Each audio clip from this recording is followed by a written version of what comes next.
Thank you, Lord, sa walang sawang pagsama sa akin sa bawat pagsubok ng aking buhay. Sa gitna ng paghihirap at pangamba, hindi mo ako iniwan. Salamat sa iyong gabay na nagbigay sa akin ng lakas upang magpatuloy. Sa iyong pagmamahal, natutunan kong magtiwala at lumaban. Sa bawat luha at pagsubok, ikaw ang naging aking kanlungan. Sa iyong mga kamay, alam kong may bagong simula at mas matatag na bukas. Patuloy akong susunod sa iyong kalooban dahil alam kong ang iyong plano ang pinakadakila. Walang imposible sa iyo, at sa iyo ako lubusang magtitiwala. Thank you, Lord, sa walang sawang pagsama sa akin sa bawat pagsubok ng aking buhay. Sa gitna ng paghihirap at pangamba, hindi mo ako iniwan.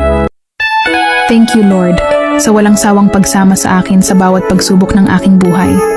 Sa gitna ng paghihirap at pangamba, hindi mo ako iniwan. Thank you, Lord, sa walang sawang pagsama sa akin sa bawat pagsubok ng aking buhay.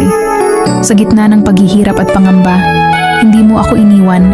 Salamat sa iyong gabay na nagbigay sa akin ng lakas upang magpatuloy. Sa iyong